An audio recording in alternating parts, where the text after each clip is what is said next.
think we'll get this show on the road.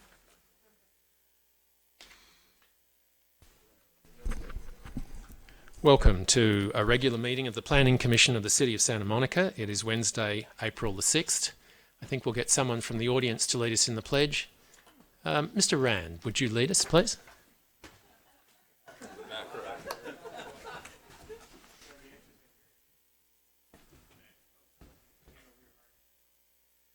To the flag of the United States of America, and to the republic for which it stands, one nation, under God, indivisible, with liberty and justice for all.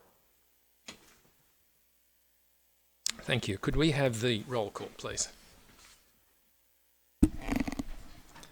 Commissioner Anderson? Present. Commissioner Fonda Bernardi? Here. Commissioner Kennedy? Present. Commissioner Perry? Here. And Chair McKinnon. Present. Mr. Martin. Good evening, Commission. I wanted to start by making sure you all saw the email that came out last week regarding the downtown schedule. And there was a plan or a schedule attached to the email document. There's copies on the dais for you tonight.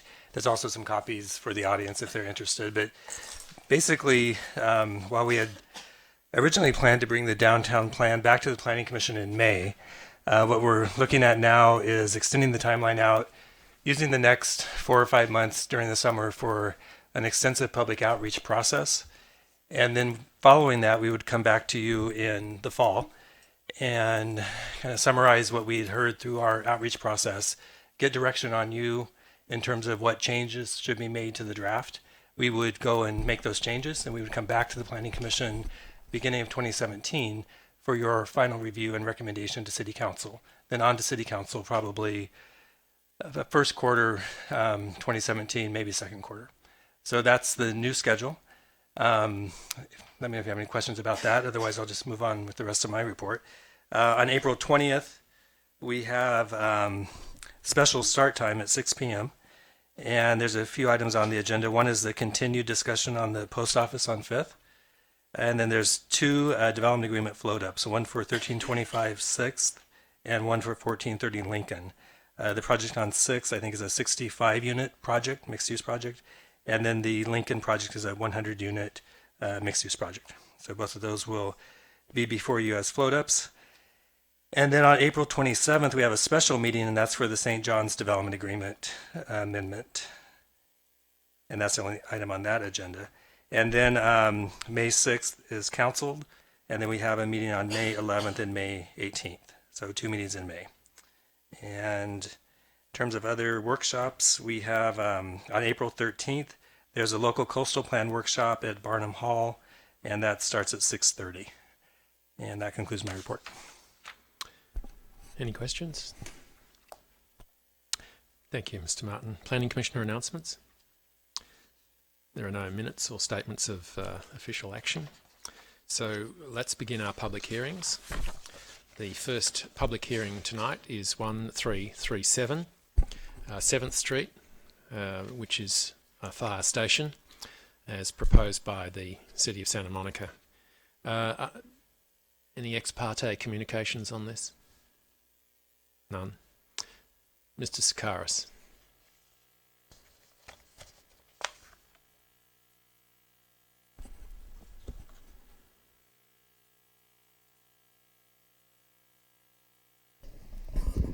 Thank you, Chair. Good evening to the Chair and Commissioners. My name is Ariel Sakaris. I'm going to destroy the microphone. Okay, I think we're okay. It's quite an opening act, Mr. Sakaris.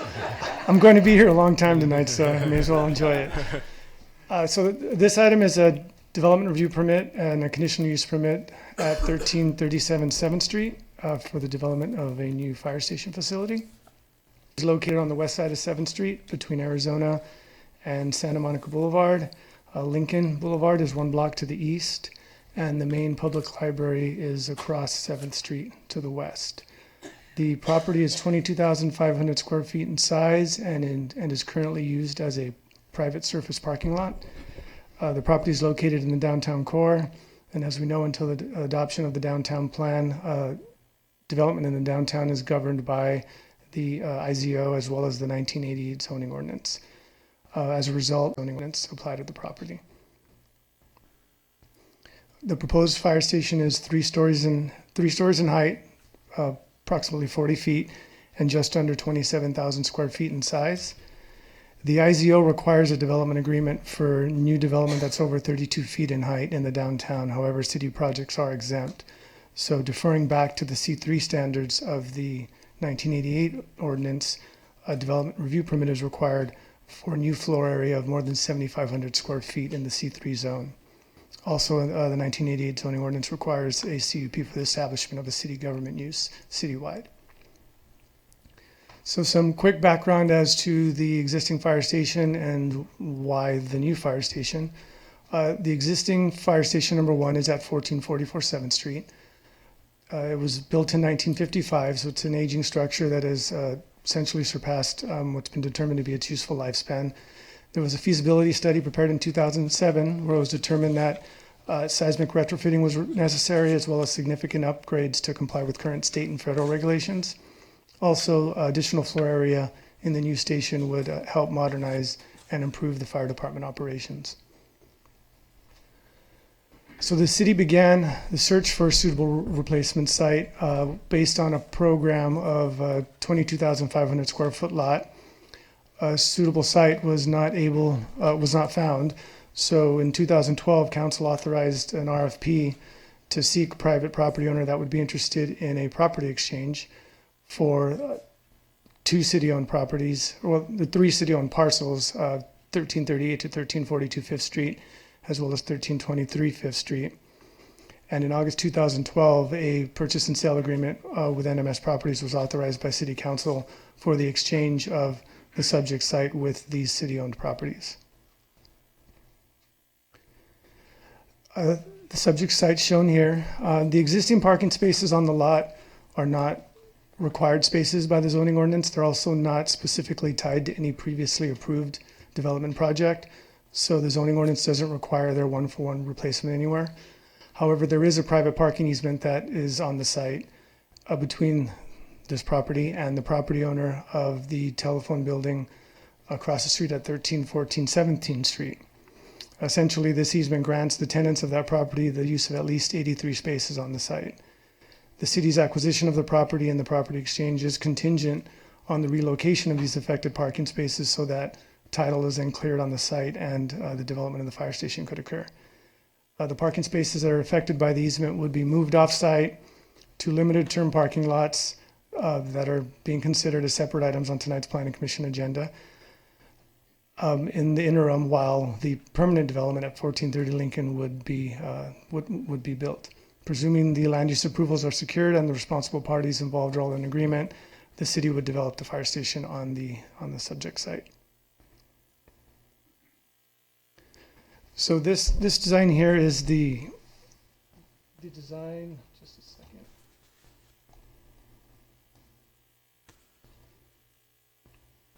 This is the design that was presented to the ARB as their concept review. Some comments that were expressed, some of the primary comments that were expressed by the Architectural Review Board are that along the northwest corner of the building here, as described by the architect, this space is intended to serve as kind of a showcasing or a museum type space, if you will, to highlight vintage fire station equipment to the public. So their comment was that if this is its purpose, that the transparency should be increased and that it should be more of a glass box type element on the building. They also commented on the relationship between the brick and the stucco. They didn't view it favorably and didn't like the appearance of how they put it was a new building being placed on top of an old building. They asked for greater detail and materiality to an articulation to the area shown here where the dormitories are going to be located for the firefighters. And lastly, they discussed how the extensive glazing along the front of the building that showcased the fire apparatus is an attractive design that effectively engages the street. So this proposed new design addresses these comments, as you can see, in a more clean and uniform design. The changes to the second floor up by the dormitories were not made, and it's to preserve the privacy and control the natural lighting within the dormitory areas where the firefighters will be sleeping and living. As I mentioned, the building is 3 stories and 40 feet in height, where the 1988 code allows 3 stories up to 45 feet. Based on the square footage, it's approximately 1.2 FAR, where the code allows 1.5. There is 1 level of subterranean parking, which includes 40 parking spaces as well as 10 bike parking spaces. And again, the design of the front was improved at the northwest area to showcase this space. There is a red feature highlighting the entrance to the building, further engaging the street. And as you can see, the high level of transparency just throughout the facade was maintained. In looking at the ground floor plan, that northwest corner that I've been talking about includes the civic display area, a lobby, and a community room at the front near the entrance to the building. The bulk of the ground floor is made up of area devoted to the fire apparatus, which will be entering the building from the alley at the rear and exiting the building onto 7th Street. The remaining ground floor area is for storage and support facilities. Additionally, vehicular access to the subterranean garage is from the rear of the site, and entry is secured from the public.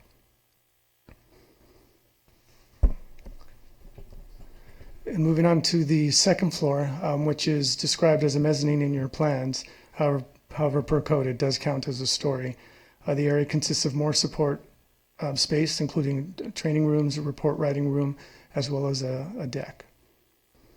Moving up to the 3rd floor, there's an exercise area, a dining and kitchen area, living facilities that include 20 dormitories, restrooms, showers, and lockers, as well as 4 outdoor deck areas shown here in red.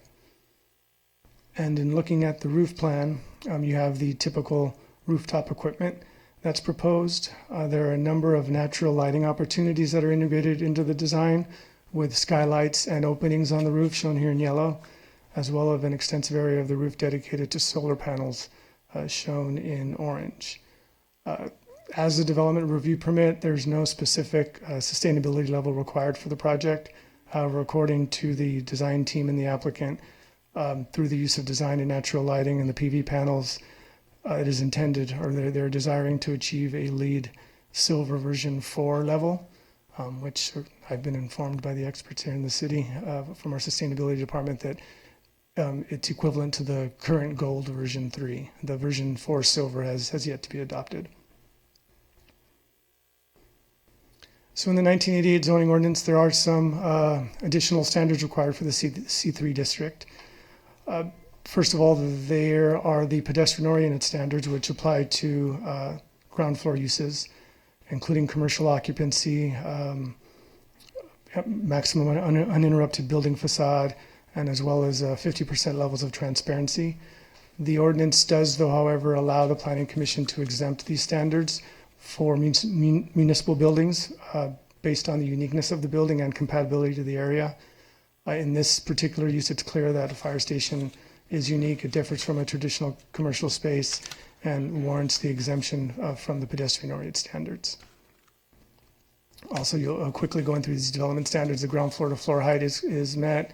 There'll be compliant landscaping in the front of the building, off-street parking, as well as bicycle parking spaces provided in the subterranean garage.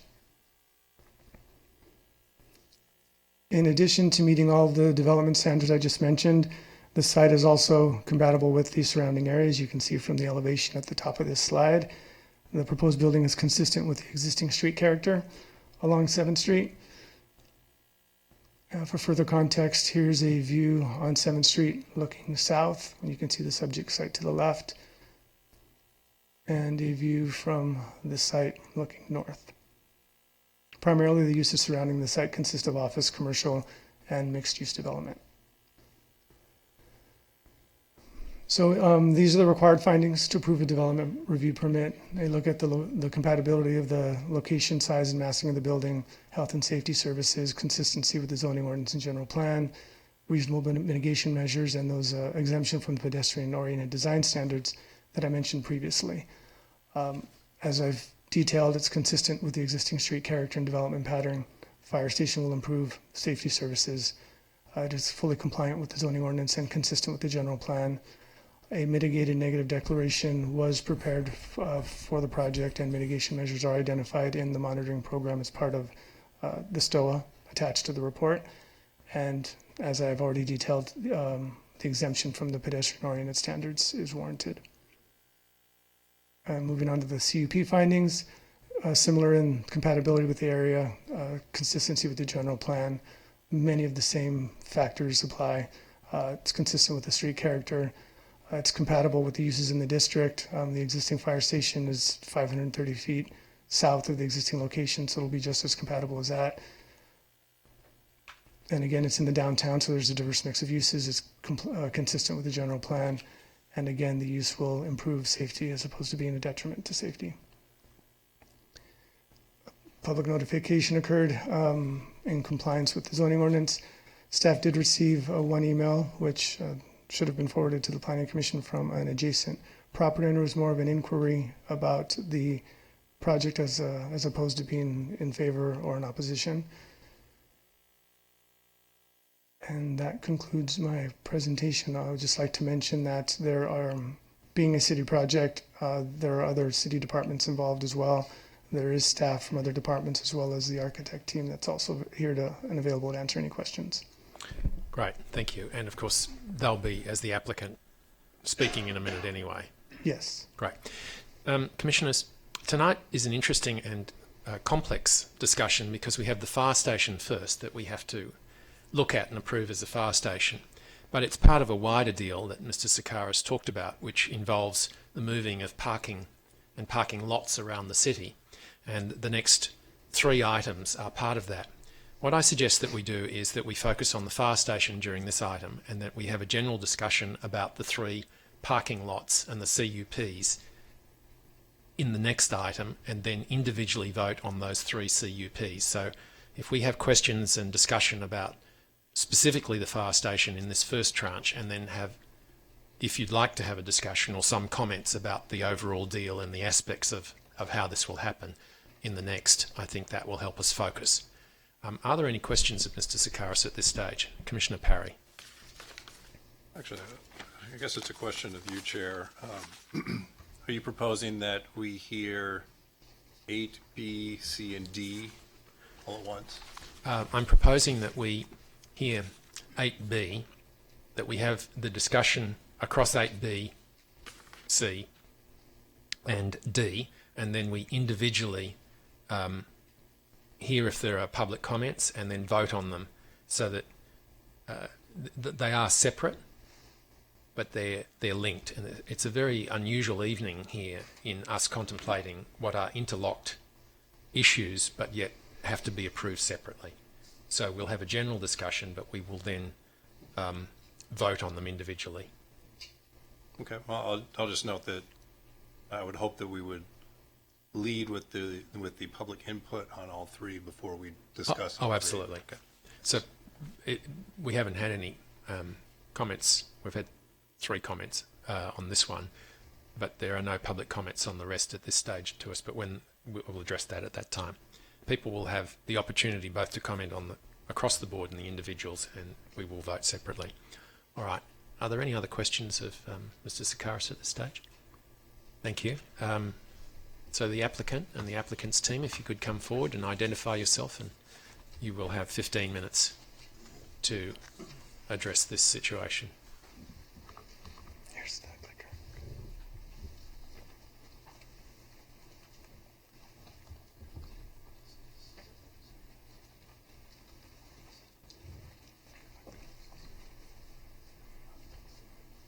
I'm Alex Perry, Senior Architect for the City of Santa Monica. Welcome. I'm going to just turn the microphone over to Wellington Quigley, FAIA. Thank you. Thank you. I'm going to do this carefully. It's a pleasure to be here. I'd like to just quickly, so you can understand a little bit better, and then take any questions that you would like. I can go through some of this quickly because you understand now the site and the building. I'd like to talk just briefly about function, sustainability, and engagement, just those three items out of all the things that go into making a building like this.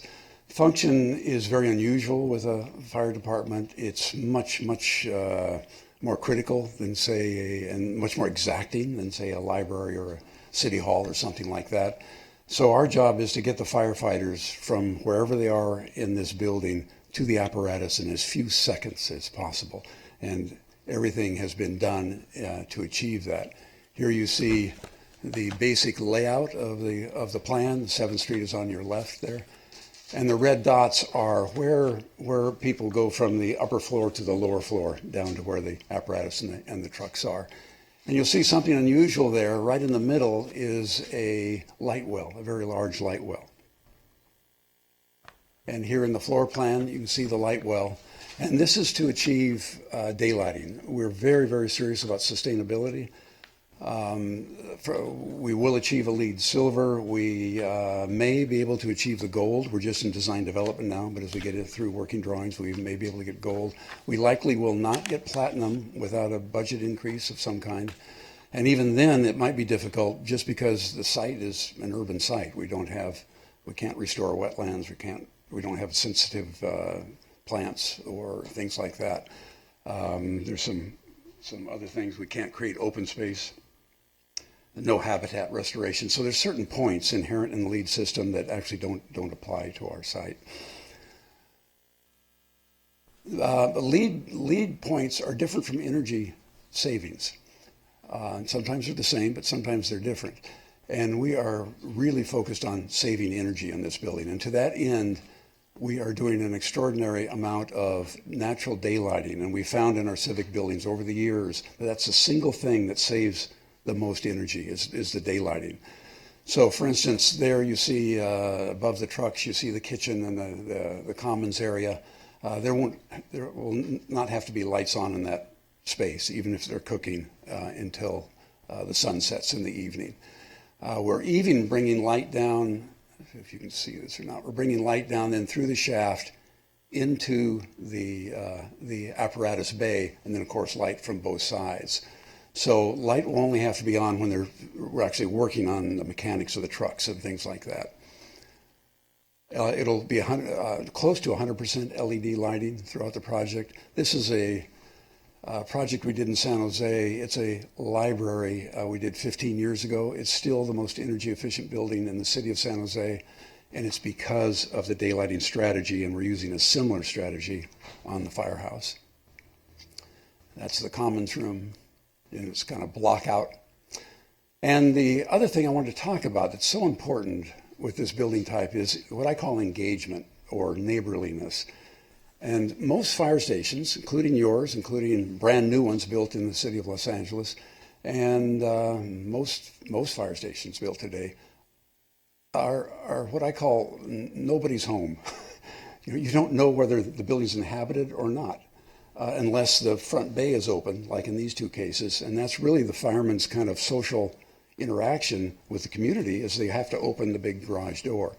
So we're taking a very different attitude, and that is that we have put in the corner there, the upper left-hand corner, a very public space. And it's a gallery space that could have artifacts related to firefighting. Even a fire truck, an old fire truck could be in there. And a large community room with its own restrooms and kitchenette and things like that. And that space up there in the colored space is all for the community.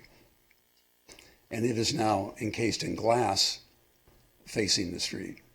There you see a close-up of it. The community room, by the way, is going to be controlled in collaboration with me by an artist. So our idea is that room, not just hanging paintings on the wall or painting a mural or something, but the room itself will actually be the art piece. And I'm really excited about that opportunity. There you see a close-up, and you can see the deck up above there. And it's people seeing people is what we're after. There's a very fine balance because it's a private building. It's also a domestic building. The firefighters are here 24 hours a day. They sleep here. And so there's a certain level of privacy that's required, but we want to create the opportunities of porches and decks so there can be this kind of interface with the street and with the community. It makes everyone feel safer. And there you see the decks. There's even one facing the alley on the back side. There's the front, oops, and here's the back. And you can see a space up here. Not a large space, but large enough for a couple of chairs maybe. And it's to give the other side of the building, which will be visible for some time. Eventually, of course, there'll be buildings that block it off. But right now, it's actually very visible through parking lots in a fast food restaurant. And we wanted that to also have a presence, to have a face. Not to be as strong, obviously, as the front of the building, but to have a civic presence. There's the second level deck looking out on 7th Street and looking over into the kitchen dining area. The apparatus, as you know, are amazing. These amazing machines. They're very expensive. They're meticulously cared for. And we think they should be celebrated. And our idea is in the evening to treat these like the expensive machines they are and actually light them almost like in a retail situation. So that when you're driving down the street, you see that at least the front of these engines glow. Lastly, materials. It's a very simple palette of stucco, concrete block, although the concrete block will have what I call juicy joints or expanded joints in order to give shadows that you see in the middle there. It gives it some texture at very low cost. And we're also going to use carefully, because it is very expensive, low lead glass. And that is glass that has no reflective quality to it. You know, what they call clear glass is actually very reflective. It's very hard to see in most buildings during the day. But this, as you can see in this library, notice this window pane and that window pane. This is clear glass. This is low lead glass. Same lighting condition. And one you can see in the building and see people, one you can't. So we'll use those in bits and pieces on the street to make the building more neighborly and more visually accessible. Thank you very much. Any questions I could answer? I'm sure. Commissioner Parry. Yeah, if we could take a look at the west elevation. Yeah, I'm very interested by what you're saying about creating private spaces and also connecting it to the street. I mean, my kids will just love to hear what you're saying right now. But I do want to know for above the display area. Right now. That slanted wall. Yes. Is what purpose is that serving? The slanted wall? Yeah. The building looked, when we first designed it and just did it straight functionally, it was very static. And, you know, and this building should have some kind of dynamic quality, but not a frivolous quality, because firefighters aren't frivolous people. And so it's almost like a drawer that seems to be pulling out to reveal this social interface that I'm talking about. Was the idea. It also then served as a foil for all the complexity that's going to happen down here. As foreground and all movement and all detail and all interesting, if pretty soon you don't see it any longer because you have no frame, you have no context for it. So this acts as the frame, the upper part. And by moving it forward, it also means that even though it's the same material, the same color, that it'll reflect light a little differently, and so it'll have a kind of a richness to it that we couldn't get any other way. Okay. And then in the sleeping area, it looks like one of the rooms has a window along that elevation. Yes, and the other don't. window. All rooms have a window. The dormitories in a firehouse are very different from a condominium or your house or someplace else. The men sleep and women sleep. They can't have distractions. And so if we were to make great big windows there, they would have tinfoil on them in no time. So that's why we did that. I actually did look at moving the windows around to the street, which is not desirable because of noise. You know, we want them tucked around the corner where they don't get so much noise from the street. That one window is there only because I couldn't move it around because that's the barbecue deck right there. So I did look at putting additional windows up there, but it did the same thing I was discussing here with this piece. It made it kind of all busy. It took away the composition artistically, but more importantly, it wasn't as functional because of the privacy. Okay, thank you. Commissioners? Commissioner Fonda Bernardi. This is more of a question, perhaps. Yeah, thank you. More programmatic question that you might, or maybe someone on the staff can answer. How many firemen are in the existing station? I'll let Tom speak to. 13. So we're going from 13 to 20, and that's a nice healthy jump. And it looks like this building is going to be around for us for about 60 years, judging from the life of the last building.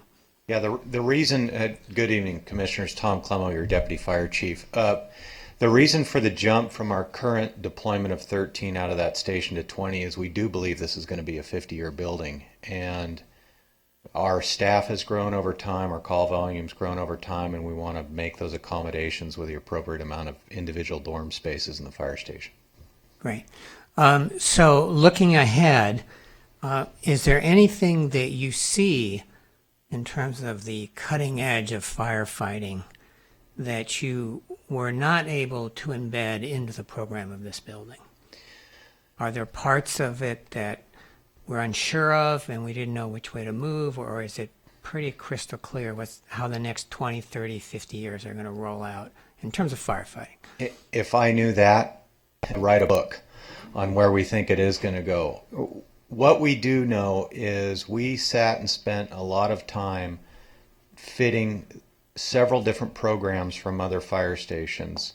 For example, a fire compressor to compress the air in our air tanks, a shop to take care of our saws and ladders, a hose drying area, turnout storage. We tried to fit all the different programs from several stations to put it in this facility because we've just flat run out of room in several of our other facilities. And I think Rob and his team have done an excellent job in doing so, in trying to accommodate very large fire apparatus, parking for all of those personnel at shift change, and then a dormitory area for up to 20 people in individual dorm rooms, which is our best practice, is to have individual dorm rooms. I think we've done a very good job that will last us for many years, but I do know that in future fire stations, as we move forward with the city, there's other programmatic needs that we will have, and we will include those in those facilities. It's more of an evolution. These stations last a very long time. We've outgrown most of them, with the exception of our fire station over here on Hollister. And as we've created new facilities or updated them, we've tried to add program to it to make sure we're accommodating the changes and needs of the community.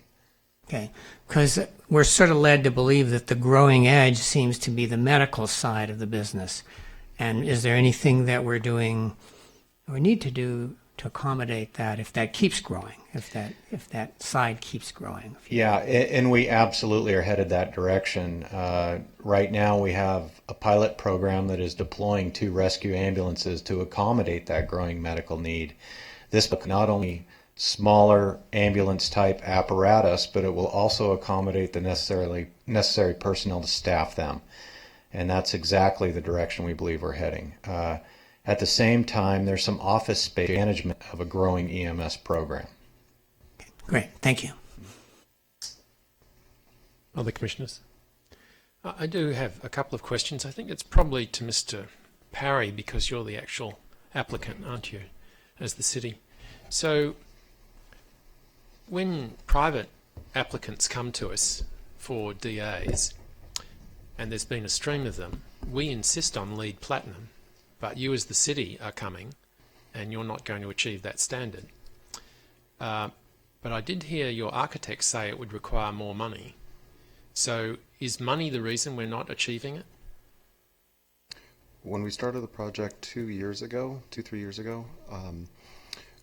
the ordinance was to achieve silver, and we're hoping to achieve gold, and that has been what the architect has been challenged with design-wise. as we have been moving forward, our budget has continued to get more and more challenged to even build the building that we're looking at today. So, yeah, it is primarily budget driven that we can't achieve LEED Platinum. Because this is rather disturbing in the sense that the whole direction of the zoning update and code, and then every single development application and development review, particularly with the private companies that the developers that come to us, is to insist on the leading edge of environmental standards, and yet the city as the applicant is not achieving that. That is a problem in my mind. This is the first I've heard of LEED Platinum being required of Well, all we ask applicants. consistently of everyone that comes.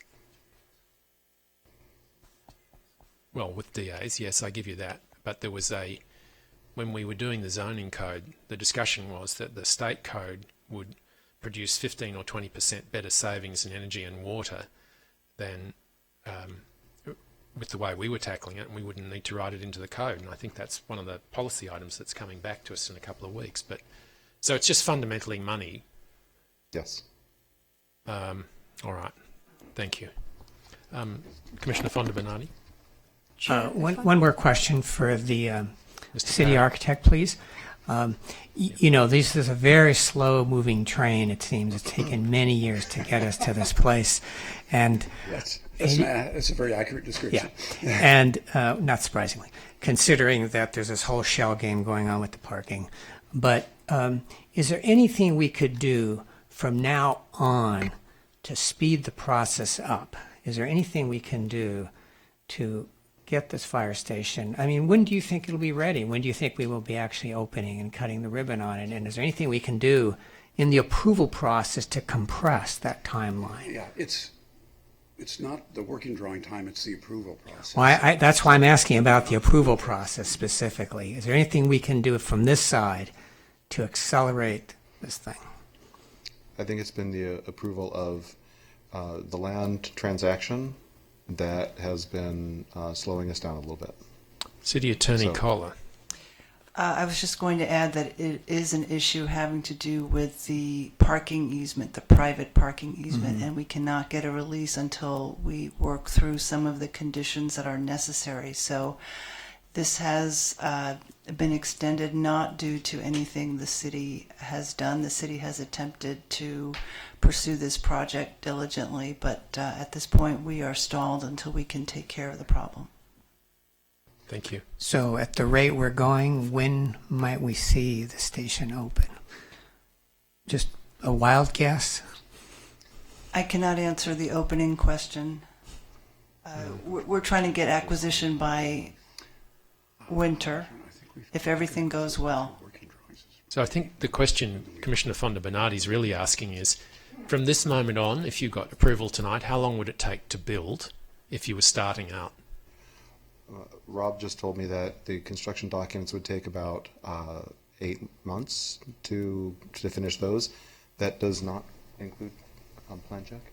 No, not including plan check. That does not include plan check. Just consultants' work and our work. That would take probably about another 6 months. And then from here to get from tonight, if we get approval, to get to construction documents is going to take about, I think they need to finish up design development and then a cost estimate. So we're probably talking about 4 months before we get to start construction documents. Or we get to 22 yeah, months. more like 22 months, I think it was estimated. So we're at 40 months, 3.5 years, assuming everything else goes to plan. Correct. And that's Ms. Kohler's area. All right, thank you. Commissioner Kennedy and then Commissioner Anderson. How wide is the sidewalk in front of the showcase lobby? Oh, I can't remember. Do you remember? 14 feet is our standard. From the building to the curb? And does the overhang that holds the, I'll just call it the social interface, Yes. does that overhang the entire width of the sidewalk? Is that 14 feet No. project No. out, or how far does that project It out? hangs out probably 3 to 4 feet over, Oh, okay. over the property line. Okay. over the sidewalk. I mean, I just that didn't seem clear in the plans, but I don't know how I misread it. Thank you, Commissioner Anderson. Can you tell us a little bit more about the community room Sure. and how that yeah. is going to be used? Let me go back. This is very unique. We have never done a fire station that's had a community interface like this. Well, there you can see. So here you see, and there's where the main front door is, and those doors open up completely so that there could be a big open gesture to welcome the community into the space. And then here it is, and the red entry and the doors are right there. The gray is the sidewalk. And then this is the exhibition space there.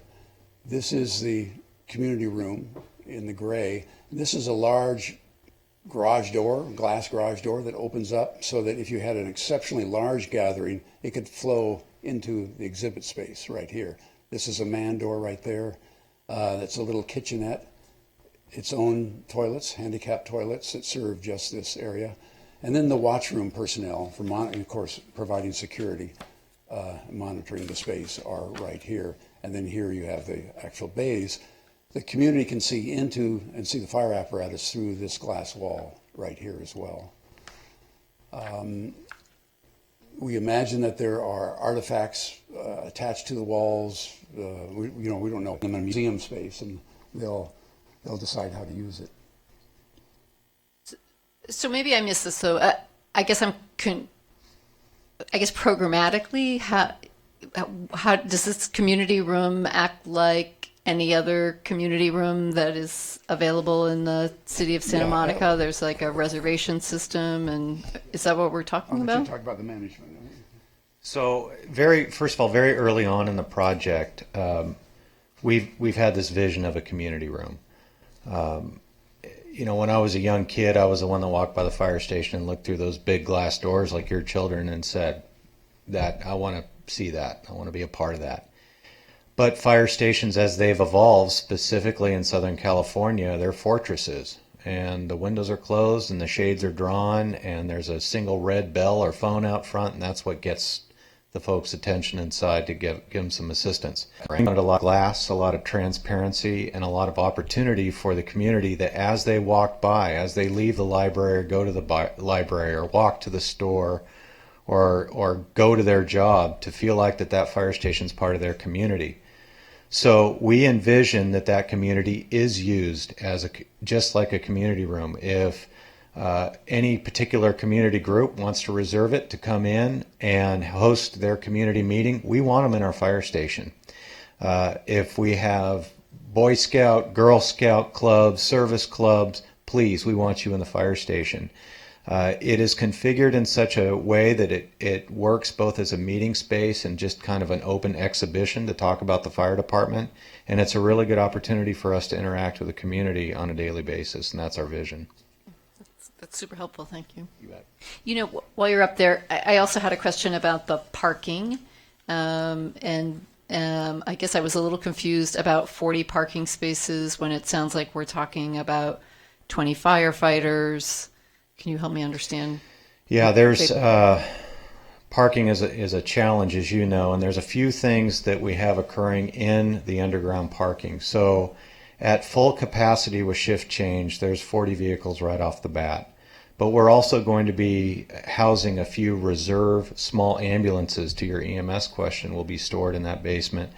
We also have some bike availability that's down there, some electric vehicle charging that we're going to have down there as well.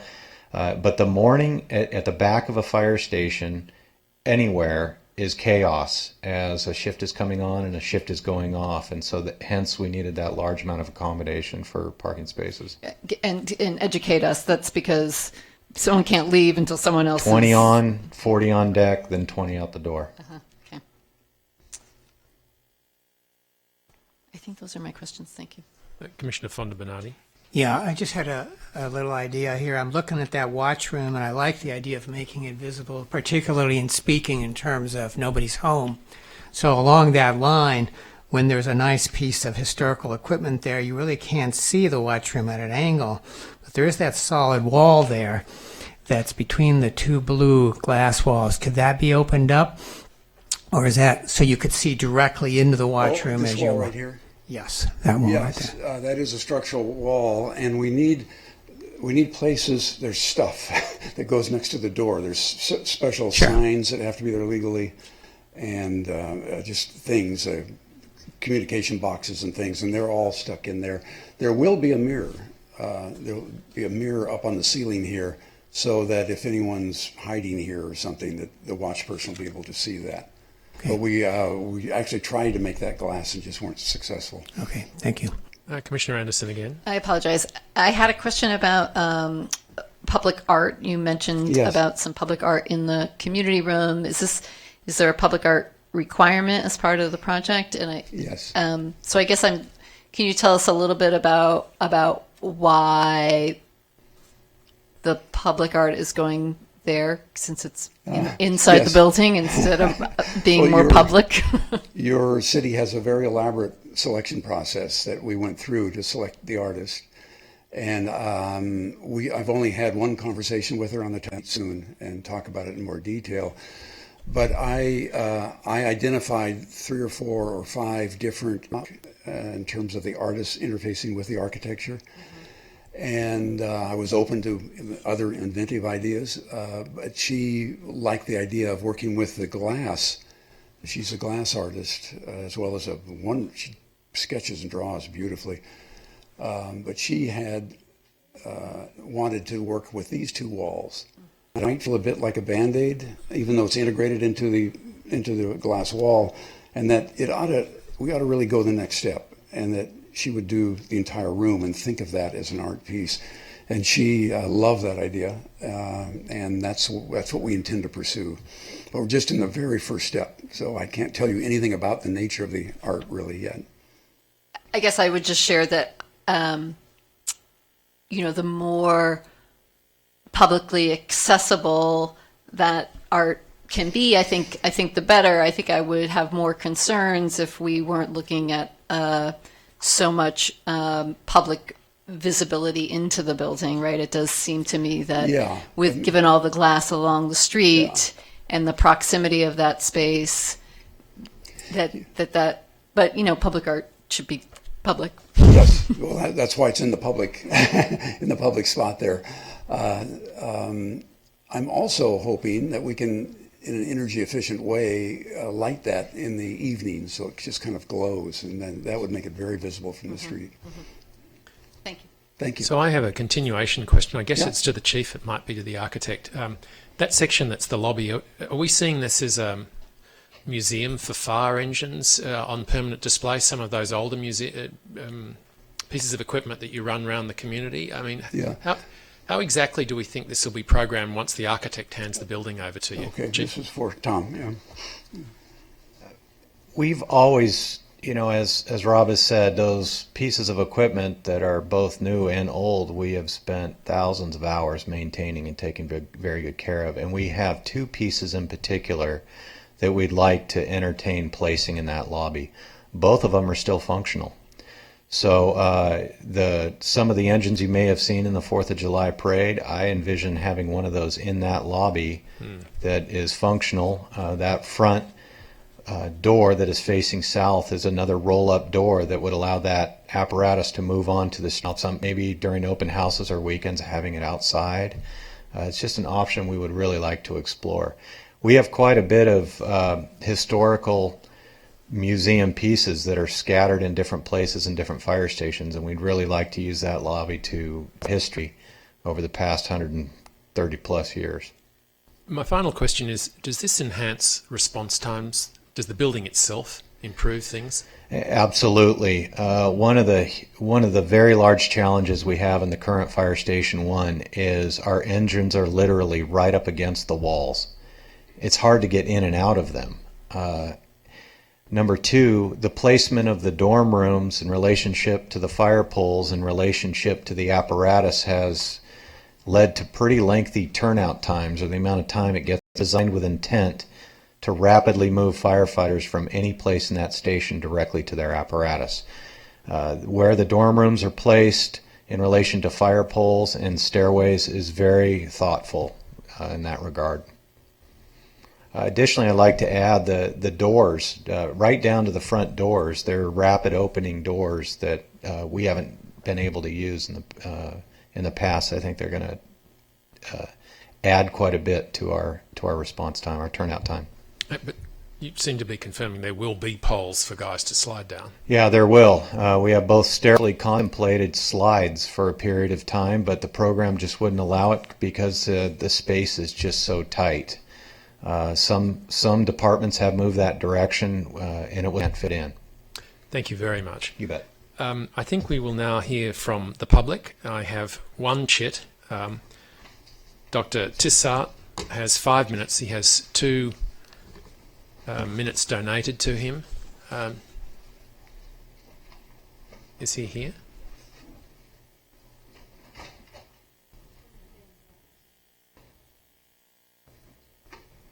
I think Commissioner Kennedy has one last question in the interim.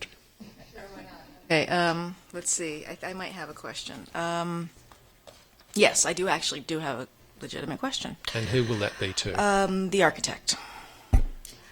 The deck, Yes. the upper, so above the showroom lobby. Mm-hmm. Are there? I haven't seen a lot of the renderings for that. Is there like an adequate view to the north? I'm a little bit concerned about the social interface kind of blocking a view straight down to the street, but we could get into that later. But just up on the upper deck for now, so that there was a little bit of an opening. Does that provide enough of a view up 7th Street for anyone using Yeah, that you space? mean north up to 7th Yeah, Street? mhm. The North, gymnasium, to the mountains, to the ocean, to the sky, to anything, to Esther's wine bar. I mean, whatever it is.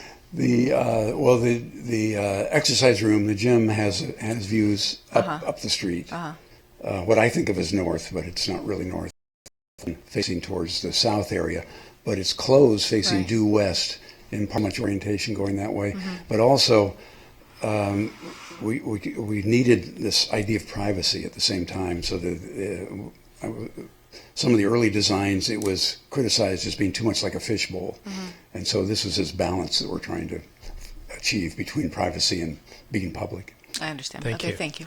Dr. Tissart, you have 5 minutes because you have 2 minutes donated, please.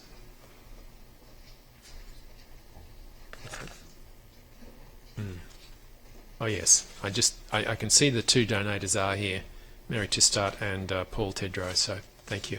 Welcome. Let's go on. Thank you for waiting for me. Pleasure. And also thank you for letting me talk before you. I thought I would probably read this because it's quicker than if I just talk. And I don't like doing that, but I'm going to do that. I'm Dr. Glenn Tissart, and I've been a dentist in Santa Monica for 51 years. I've seen over 30,000 patients at this point in Santa Monica. This is very important to me because it affects my life, it affects my business, and it affects their businesses as well. I would like to talk about my own personal interests and the interests of our neighbors first. There are 6 properties in a row that are up for redevelopment. There are 3 Verizon parking lots, our property at 1333 7th Street, 1331 7th Street, and Kent's property at 1321. The Santa Monica legislation on land use apparently has set things up so that it's hard to, or much more difficult to develop more than 2 properties. So you need 2 parcels together, especially for smaller developments, in order to develop them. If you start going to 3 or 4 parcels, it's much more difficult. Starting in 2006, the developers were looking at acquiring Verizon parking lots and developing 2 of them, and then acquiring our property plus 1 Verizon parking lot and developing 2 of them, and then acquiring Ken's property and Kent's property and developing the 2 of them. They wanted to subdivide the 6 properties into 2 parcels plus 2 parcels plus 2 parcels. And it apparently was difficult to do anything with the Verizon parking lot because of the fact that it was actually 3 lots together rather than 2 plus 2. And so they had an oddball number of lots. The problem with the fire station going in is it now leaves us with an oddball number of lots. We've got 3 people in a row left stuck, and it's hard to find a development that'll take 3 properties. The other problem is that the city now owns 3 lots, or is going to own 3 lots. So if they want to sell those lots out of this or anything, suddenly they've got the problem of having only 3 lots to deal with too. They don't have 4 lots that they could deal with themselves.